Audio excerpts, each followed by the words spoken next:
नमस्कार दोस्तों, इस लाइव में आपका स्वागत है। मुझे लगभग आधा दर्जन चीज़ें ऐसी मिली है, आधा दर्जन कंटेंट ऐसा मिला है, जो मुझे लगता है कि आप में से किसी न किसी को वो चीज़ें पसंद आएँगी। सबसे पहले हम इसमें बात करते हैं मस्ती 4 की। मस्ती 4 एडल्ट कॉमेडी है और मस्ती फ्रैंचाइज़ी की ये चौथी फ़िल्म है। मिलाप जावेरी इस फ़िल्म के डायरेक्टर हैं, जिनकी दिवाली पर रिलीज़ हुई थी एक दीवाने की दीवानियत। उसने बॉक्स ऑफिस पर कामयाबी पाई और मिलाप की ये लगातार मतलब कुछ ही हफ्तों में दूसरी फ़िल्म आई है और उनको पूरा भरोसा है कि ये फ़िल्म चलेगी। अब आप याद करें कि मस्ती जब आई थी, तो मस्ती फ्रैंचाइज़ी की जो पहली फ़िल्म थी, जो लगभग 15 साल पहले आई। पहली फ़िल्म ऐसी बनी थी एडल्ट कॉमेडी जिसने कि बॉक्स ऑफिस पर 100 करोड़ का बिज़नेस किया था। दूसरी फ़िल्म जो थी मस्ती के बाद में ग्रैंड मस्ती। उसके बाद में तीसरी फ़िल्म आई थी ग्रेट ग्रैंड मस्ती। ग्रेट ग्रैंड मस्ती तो ऑनलाइन लीक हो गई थी। तो ये फ़िल्म थिएटर में पहुँच ही नहीं पाई थी और उसके बाद में अब ये चौथी फ़िल्म आई है। फ़िल्म जो है जैसा ये कि एडल्ट कॉमेडी है और विवेक ओबेरॉय हैं, आफ़ताब शिवदासानी हैं, रितेश देशमुख हैं। वही तीनों जो हैं दोस्त हैं, पड़ोसी हैं, अपनी शादियों में बोर हो चुके हैं। लंदन में रहते हैं ये तीनों के तीनों और अपनी वाइफ से बोर हो चुके हैं और इनकी मैरिड लाइफ़ में कुछ एक्साइटिंग नहीं बचा है।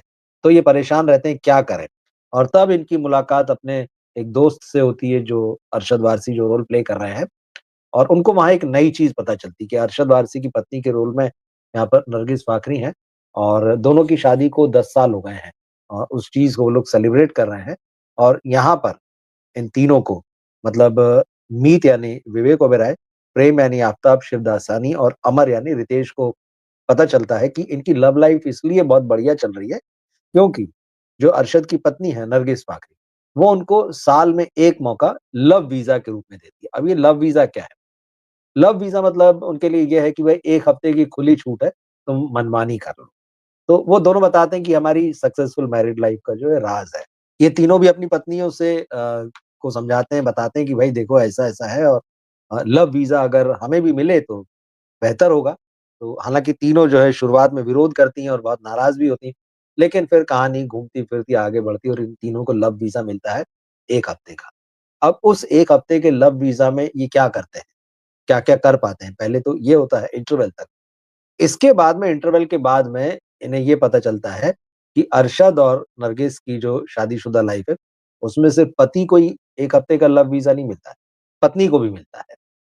अब इनके इसके लिए ये लोग तैयार नहीं होते हैं, लेकिन क्योंकि अब बात तो हो ही चुकी, तो पत्नियों को भी 1 हफ्ते का लव वीज़ा मिलता है और उसके बाद किस तरह से ये कहानी चलती है, क्या-क्या चीज़ें होती है, ये आप दिखाया गया है इस फ़िल्म में। फ़िल्म पूरी तरह से एडल्ट जोक से भरी हुई है, लेकिन ये जोक्स जो हैं बहुत ही कमज़ोर हैं, बड़े जिसको आप कहते हैं ना टॉयलेट ह्यूमर और शायद कई जगह पर तो ये टॉयलेट ह्यूमर से भी नीचे चले जाते हैं। तो इस तरह का और तीनों का ही काम जो है बहुत ही ऑर्डिनरी है। अरशद वारसी भी आए हैं, तो कोई ऐसा नहीं कि बहुत अच्छे कॉमिक एक्टर होने के बावजूद जो है अ, फ़िल्म को बिल्कुल नहीं उठा पाते हैं और नरगिस फाकरी का रोल भी मतलब ऐसा नहीं कि आप अंडरलाइन करें। तुषार कपूर की भी यहाँ पर एंट्री है लेकिन वो भी कॉमेडी करते हुए बिल्कुल नहीं जमते और जिस तरह से उनका गेटअप वगैरह दिया गया है, बहुत ही हास्यास्पद है। कुल मिलाकर ये फ़िल्म जो है सिर्फ़ उन्हीं को पसंद आ सकती है कि मतलब जो बहुत ही सस्ती और सी ग्रेड की घटिया जोक्स वाली कॉमेडी फ़िल्में देखना पसंद करते हैं। तो मल्टीप्लेक्स में ये फ़िल्म है, तो मुझे तो बिल्कुल मज़ा नहीं आया और मैं बिल्कुल नहीं कह सकता कि किसी को रिकमेंड करें, क्योंकि मेकिंग वाइज़ भी फ़िल्म बहुत खराब है। ना स्क्रिप्ट पर काम है, ना राइटिंग पर काम है। ऐसा नहीं कि एडल्ट कॉमेडीज़ अच्छी नहीं होती हैं। जैसे मैंने कहा कि मस्ती जो पहली वाली आई थी, 100 करोड़ की कमाई की थी बॉक्स ऑफिस पर उसने। तो वो कॉमेडी उस तरह की थी, जोक्स थे, वो टाइम भी अलग था। और अब तो जिस तरह से इंटरनेट अब सब जगह पर है, सबके पॉकेट में जिस तरह से इस तरह का कंटेंट है और जिसको आप बोल सकते हैं एडल्ट कंटेंट, तो इन चीज़ों की कितनी ज़रूरत है, बात ये है। और दूसरा वो जो ह्यूमर होता है, वो बहुत ही खराब तरह का ह्यूमर है। तो उसको नहीं लिख पाए हैं मिलाप जवेरी और उनकी टीम जो है और फ़िल्म बना भी नहीं पाए हैं। 120 बहादुर अगर आप वार फ़िल्में देखना पसंद करते हैं और 1962 में इंडो चाइना वार जो हुआ था, उस दौरान की ये कहानी है। तिब्बत में रेज़ांग ला एक पास है, दर्रा है। वहाँ रेज़ांग ला जो है बहुत सकरा दर्रा है और चाइना इधर से अटैक करना चाहता था। चुशुल एक एयरपोर्ट है मिलिट्री का, वो उस पर कब्ज़ा करना चाहता था। लेकिन अगर चाइना की फ़ौज चुशुल पर कब्ज़ा कर लेती, तो उसका सीधा मतलब ये होता कि वो न केवल पूरे तिब्बत पर अपना अधिकार जमा लेती, बल्कि उसको सीधे-सीधे जम्मू-कश्मीर में भी एंट्री मिल जाती है और वहाँ भी उसका कब्ज़ा हो जाता है। तो किस तरह से भारत के 120 जवान, जो अहीर रेजिमेंट थी, उन 120 जवानों ने इस दर्रे में चीन की 3000 की फौज से लड़ाई लड़ी और वो भी तूफ़ानी रात में। तूफ़ानी मतलब बर्फीले तूफ़ानों का पूरा मौसम था और उस भयंकर तूफ़ान में लड़ाई लड़ी गई थी और सारे के सारे जवान जो हैं, सारे के सारे बहादुर जो हैं, वो शहीद हो गए थे। लेकिन इससे पहले उन्होंने इन 120 लोगों ने चीन के लगभग 1300 सैनिकों की जान ले ली थी। और जब चीनी मिलिट्री ऑफ़िसर उस जगह पर पहुँचता है, तो फिर उसका इरादा बदल बदल जाता है कि अब जब तो यहाँ सिर्फ़ 120 फ़ौजी थे, हमारे 12-1300 फ़ौजी काम आ गए, हम यहाँ से आगे नहीं बढ़ेंगे। और साथ ही साथ वो कहता है कि यहाँ से जितनी भी चीनी फ़ौजियों की लाशें हैं या जो उनको नुकसान हुआ है वो सब हटा लिया जाए। लगना नहीं चाहिए कि यहाँ पे ऐसी कोई भी घटना हुई है। लंबे समय तक ये जो लड़ाई थी जिसमें चीन को मात मिली थी, जबकि 1962 का जो ये वार था इंडो चाइना, उसमें चीन की जीत हुई थी। मगर ये जो रिजांग ला दर्रा था, यहाँ जो चीन को करारी मात मिली थी, इस चीज़ को, इस चैप्टर को पूरी तरह से दबाने की कोशिश हुई। और हालाँकि चाइना का अपना वर्ज़न है, वो तो मानता ही नहीं है ऐसा कुछ हुआ है। लेकिन इंडियन वार हिस्ट्री में भी इस चीज़ को, इस घटना को जो जगह मिलनी चाहिए थी, वो नहीं मिली, मगर अब इस पर ये फ़िल्म आई है। हालाँकि 1964 में चेतन आनंद ने एक फ़िल्म बनाई थी जिसका नाम था अ, हकीकत। तो इस फ़िल्म में धर्मेंद्र थे और बलराज साहनी थे और भी तमाम एक्टर थे। तो वो फ़िल्म भी इसी युद्ध की घटना पर थी। लेकिन अब समय बदल गया है, तकनीक बदल गई, सिनेमा बदल गया है, नए सिरे से इस फ़िल्म को बनाया गया है। तो अगर आप वार फ़िल्म्स देखना चाहते हैं, हालाँकि इस फ़िल्म का सबसे एक्साइटिंग पोर्शन जो है वो लास्ट के 45 मिनट्स है जहाँ पर वो पूरी लड़ाई दिखाई गई है। उससे पहले जिस तरह से होता है वार फ़िल्मों में जो भी हीरो होता है या कुछ इम्पोर्टेंट कैरेक्टर्स होते हैं, उनकी कहानियों को एस्टेब्लिश किया जाता है। यहाँ भी वही कोशिश होती, फिर कैसे वो लड़ाई शुरू होने जा रही है। ये थोड़ा-सा जो इस फ़िल्म के डायरेक्टर हैं, रजनीश रेजी घई, वो उतना बहुत अच्छे से जमा नहीं पाए उस चीज़ को, तो यहाँ पर थोड़ा-सा फ़िल्म बाँध नहीं पाती। तो आखिरी के 45 मिनट जो है, करीब सवा 2 घंटे की फ़िल्म है वो ठीक है।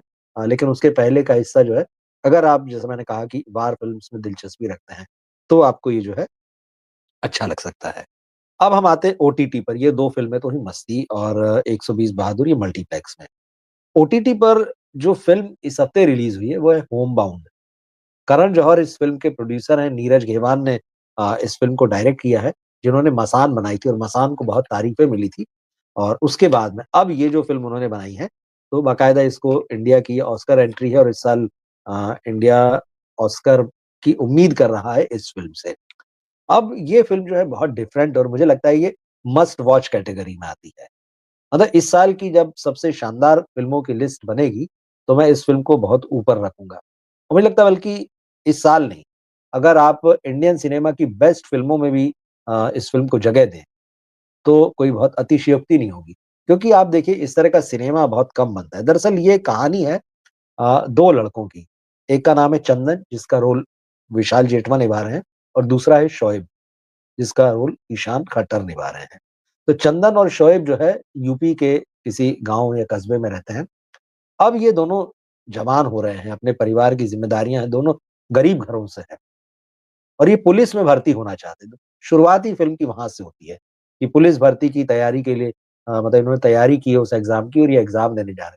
लेकिन आप पाएँगे कि यूपी पुलिस के लिए ये जो भर्ती हो रही है, इसमें फ़िल्म बताती है कि लगभग 25-30 हज़ार पोस्ट हैं जो भर्ती होने पद और लाखों की संख्या में मतलब एक सीट के लिए मतलब एक पद के लिए, एक नौकरी के लिए 700 साढ़े 700 लोगों ने अप्लाई किया हुआ है। ये रेशो है जो फ़िल्म बताती है। तो किस तरह से ये लोग वहाँ पुलिस भर्ती की एग्ज़ाम देते हैं। अब यहाँ पर जो मामला है वो नीची जाति, छोटी जाति और मुस्लिम, ये जो प्रॉब्लम देश में जो जाति व्यवस्था और जो धर्म का मामला चल रहा है इस वक़्त जो पूरी तौर पर, इस ये फ़िल्म उस चीज़ को बहुत बढ़िया ढंग से उभारती है, कि किस तरह से वो जो लड़का है चंदन, अपना नाम चंदन कुमार बताता है। फ़िल्म के लास्ट में रिवील होता है उसका सरनेम, लेकिन वो किसी से नहीं कहता है और हमेशा जब नौकरी के लिए अप्लाई करता है तो जनरल कैटेगरी को टिक करता है। उसके भीतर एक झिझक है, एक शर्म है। वो नहीं चाहता किसी को बताना कि उसकी रियल जाति क्या है, वो क्या कहाँ से आता है। और दूसरी तरफ शोएब का मामला तो बहुत क्लियर है कि वो मुस्लिम है। तो कैसे ये लोग कोशिश करते हैं और जब भर्ती और हमेशा हम देखते हैं जब भी इस तरह की सरकारी भर्तियाँ इधर काफ़ी समय में कभी रिज़ल्ट लीक रोक दिया जाता है, कभी पेपर लीक हो जाता है। इसी तरह की समस्या वो फ़ेस करते हैं और एग्ज़ाम देने का एक तरीके से कोई मतलब नहीं रह जाता, लेकिन इनके ऊपर इनके घर की ज़िम्मेदारी है। तो दोनों अपने-अपने हिसाब से नौकरियाँ तलाशते हैं। एक समय ऐसा आता है जब इनको अपना घर छोड़कर दूसरे शहर में, गुजरात में जाना पड़ता है। अब यहाँ पर ये माइग्रेशन की समस्या भी है। माइग्रेशन इस देश में बहुत बड़ी समस्या के रूप में हमने कब देखा था? हमने देखा था कोरोना के समय में। जिस तरह से लोग जो है हज़ारों हज़ार किलोमीटर पैदल चले, अपने घर लौटे, कई तो रास्ते में मर गए और क्या-क्या नहीं हुआ। तो ये कहानी फिर उन दोस्तों की जो है वो उसी तरह से जाते तो हैं माइग्रेंट के रूप में नौकरी करने के लिए, लेकिन फिर जब कोरोना और लॉकडाउन होता है तो अब ना नौकरी है, रह ही नहीं गई मतलब नौकरी हो के भी नहीं है, कारखाने सारे बंद हैं, वापस लौट रहे हैं। लौटते वक़्त क्या होता है? ये बहुत मतलब एक ट्रेजिक नोट पर फ़िल्म खत्म होती है, लेकिन ये आपको हमारे यहाँ जो सिस्टम है, जो व्यवस्था है, चाहे शिक्षा की व्यवस्था हो, शिक्षा के बाद जो हम कहते हैं कि हम विश्व गुरु बनने जा रहे हैं या हम विश्व गुरु हैं। यहाँ पर युवाओं की क्या स्थिति है? कैसे हम इनको ट्रीट कर रहे हैं? किस तरह से जाति और धर्म के सवाल जो हैं, वो इतने बड़े हो चुके हैं कि आपको उनसे जूझना ही पड़ेगा। तो किस तरह से इन कैटेगरीज़ से जो बच्चे आते हैं, वो कैसे फेस कर रहे हैं इन चीज़ों को? मतलब ये बहुत ही सेंसिटिव फ़िल्म है मैं आपसे कहूँगा। और बिल्कुल मतलब इस फ़िल्म के लिए नीरज घेवान को और करण जौहर को बधाई देना बनता है कि उन्होंने इतनी बढ़िया फ़िल्म बनाई है। कई इंटरनेशनल फेस्टिवल्स में ये फ़िल्म गई और पुरस्कार वगैरह भी मिले, बहुत एप्रिसिएशन मिला है। ये ऐसी फ़िल्म है जिसको देखना चाहिए और जैसे मैंने कहा मस्ट वॉच फ़िल्म है ये। जानवी कपूर का काम मुझे मैं कहूँगा कि पहली बार इतना अच्छा लगा है, वो किसी रोल में एकदम फिट दिखी हैं। उन्होंने बड़ी मेहनत की, दिखता है कि उनमें टैलेंट है एक्टिंग का। लेकिन बात वही है कि बॉलीवुड के नेपो किड्स जिस तरह की खराब फ़िल्मों में अपने आप को खर्च कर रहे हैं, वो हम जाह्नवी के करियर में भी देखते हैं। इस फ़िल्म में उनका छोटा रोल है, मगर बहुत इंटरेस्टिंग और इम्पोर्टेंट रोल है। बहुत सेंसिटिव तरीके से उन्होंने उसको प्ले किया है। तो इस फ़िल्म को आप ज़रूर देखिए, ये नेटफ्लिक्स पर है और जहाँ भी मौका मिले हो सकता है आपके पास नेटफ्लिक्स का सब्सक्रिप्शन ना हो, ये भी हो सकता है लेकिन अगर है तब तो ज़रूर देखें या फिर जब भी जैसे भी मौका मिले आपको होम बाउंड जो है वो देखनी चाहिए। हालाँकि मैं इसके बारे में एक फुल रिव्यू जो है डिटेल में कल बनाऊँगा और कल दिन में उसको लगाता हूँ। ओटीटी पर नेक्स्ट चीज़ जो है वो फैमिली मैन। मनोज वाजपेयी जो हैं वो 4 साल बाद जो है वापस लौटे हैं। अमेज़न प्राइम पर जो है ये प्राइम वीडियो पर ये वेब सीरीज़ आई है। ये हालाँकि मैंने देखी नहीं लेकिन जो मैं रिपोर्ट्स देख रहा हूँ, वो रिपोर्ट्स बता रही हैं कि है तो अच्छी लेकिन पहले 2 सीज़न से कमतर है। अब ये बड़ी समस्या हो जाती है क्योंकि कई बार होता है कि इस तरह की जो फ्रैंचाइज़ीज़ होती हैं, वो अपने स्टार पावर पे या जो वो कैरेक्टर्स जो है लोगों के बीच पॉपुलर हो गए हैं उनके आधार पर चलती है। तो मुझे लगता है ये उसी तरह का मामला है। तो लेकिन ये वो चीज़ है अगर आपने पहले 2 सीज़न देखे हैं, तब तो देखना बनता ही है। मतलब ये एक नॉर्मल आप कह सकते हैं कंडीशन है। अगर कोई वेब सीरीज़ के 2 सीज़न आप पहले देख चुके हैं, तो स्वाभाविक है आप कैरेक्टर्स से जुड़ जाते हैं, कहीं न कहीं वो कहानी बाधिती है। इस बार फैमिली मैन की कहानी नॉर्थ ईस्ट में चली गई है। किस तरह से म्यांमार और इंडिया की जो बॉर्डर का जो इलाका है, वहाँ पर पूरी कहानी जो है ये चल रही है। किस तरह से खुली बॉर्डर जो है दोनों की अ, ब 15 या 16 किलोमीटर का एरिया म्यांमार की तरफ और इंडिया की तरफ भी 15-16 किलोमीटर का एरिया ऐसा है, जहाँ पर लोगों को उस इलाके के जो गाँव हैं, आने-जाने की मतलब सुविधा दी गई है, आवाजाही वो कर सकते हैं। एक सिंगल पास बनाना है साल में और वो आ जा सकते हैं, फ्रीली मूव कर सकते हैं। लेकिन गाँव वाले तो अपनी जगह पर हैं। लेकिन किस तरह से इंटरनेशनल ताकतें जो है इस सुविधा का जो उन दोनों देशों के नागरिकों के लिए बनाई गई थी, उसका फ़ायदा उठाना चाहते हैं, उठाते हैं और इंडिया के अंदर डिस्टर्बेंसेस क्रिएट करना चाहते हैं। तो ये मोटा-मोटा कहानी है, तो इंटरेस्टिंग है, थ्रिलर है। तो मैंने पहले 2 सीज़न देखे हैं, तो मुझे जैसे ही समय मिलेगा तो ये भी देखूँगा और फिर हम इसमें डिटेल में बात करेंगे इस पर। एक शो नेटफ्लिक्स पर आया है डाइनिंग विद कपूर्स, बॉलीवुड की जो फर्स्ट फैमिली है, पृथ्वीराज कपूर से शुरू होती है, राज कपूर अ, और उसके बाद जो अभी तक हम देखते आए हैं रणवीर, करीना ये जो सब हैं इनकी पूरी फैमिली जो है कपूर फैमिली, राज कपूर का जो पिछला जन्मदिन 100वाँ जन्मदिन था पिछले साल, तो उसे जब सेलिब्रेट किया गया तो किस तरह से ये फैमिली एक जगह इकट्ठा होती है, ये लोग सब मिलके लंच करते हैं। पूरी कपूर फैमिली एक जगह पर यहाँ पर इकट्ठा है और लेगेसी की बातें हो रही है।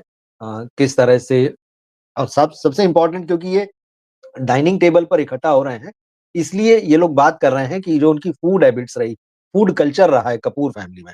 क्योंकि राज कपूर के बारे में तो ये था कि बड़े जिंदा-दिल आदमी थे और बहुत पार्टियाँ देते थे।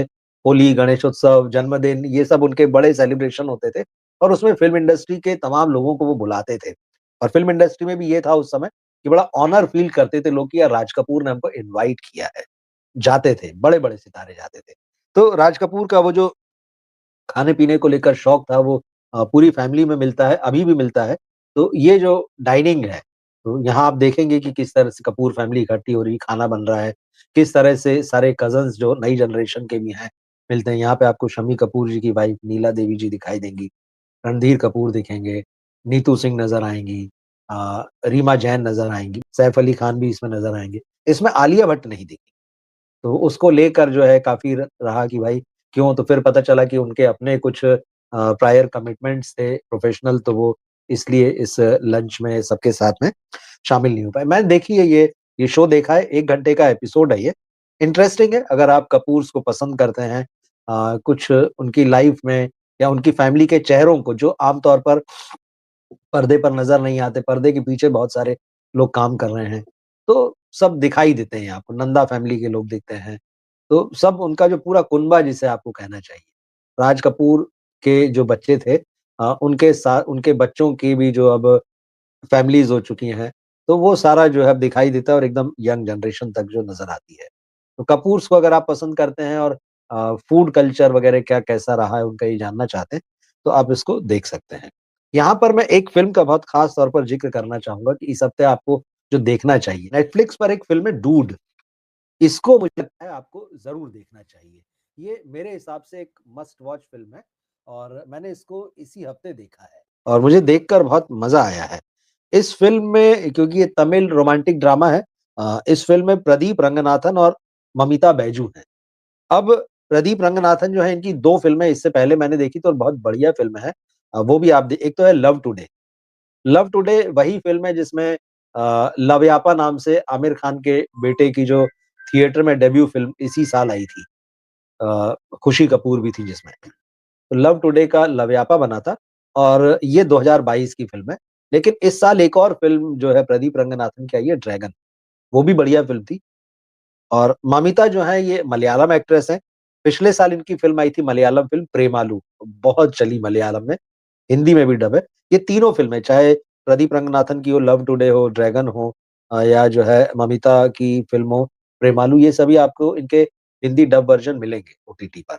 तो ये दोनों एक्टर हैं इसमें और ये बहुत इंटरेस्टिंग फ़िल्म है। कीर्ति स्वर्णन इस फ़िल्म के डायरेक्टर हैं। अब मैं ये कह रहा हूँ कि क्यों ये फ़िल्म जो है आपको देखना चाहिए। मैं बहुत शॉर्ट में आपको बताता हूँ, डिटेल में नहीं बताऊँगा क्योंकि आपकी फ़िल्म देखने का मज़ा खत्म हो जाएगा। रोमांटिक कॉमेडी अव्वल तो ये तमिल है और हिंदी में क्योंकि डब होती है, हिंदी के अलावा बाकी फ़िल्मों भाषाओं में भी हुई है तेलुगु और कन्नड़, मलयालम, मराठी वगैरह में। एक ख़ास चीज़ इसकी ये है कि इसके जो हीरो-हीरोइन जो होते हैं, कहानी में, उनमें वो कज़िन्स हैं आपस में, क्योंकि साउथ में ये कल्चर है कि मामा की बेटी से जो है वो शादी हो सकती है, ये कल्चर है वहाँ पे और होते हैं, अभी भी रिश्ते होते हैं और पहले तो बहुत रहे हैं और बहुत सारे सेलिब्रिटीज़ भी इस तरह से रहे हैं जिन्होंने इस तरह के क्लोज़ रिलेशंस में शादी की है। तो यहाँ जो हीरोइन होती है, वो हीरो के मामा की बेटी होती है। दोनों जो हैं बचपन से साथ में पले-बड़े हैं, बहुत अच्छे दोस्त हैं और होते-होते बहुत शरारतें करते हैं और होते-होते ये होता है कि लड़की को लड़के से प्यार हो जाता है। लेकिन लड़का उसको मना कर देता है कि भाई मुझे तुमसे प्यार नहीं है। वो डूड होता है, हँसता-खेलता है, मस्त रहता है, किसी चक्कर में नहीं पड़ता है और बड़ी खुली ज़िंदगी जी रहा है। लड़कियों के साथ भी उसकी बड़ी दोस्ती और रिश्ते होते हैं। लेकिन अब इस लड़की का मतलब हीरो के मामा की जो लड़की है ये, ममिता, उसको इससे प्यार हो गया है। ये मना कर देता है। ऐसी कहानी तो आपने बहुत देखी होगी।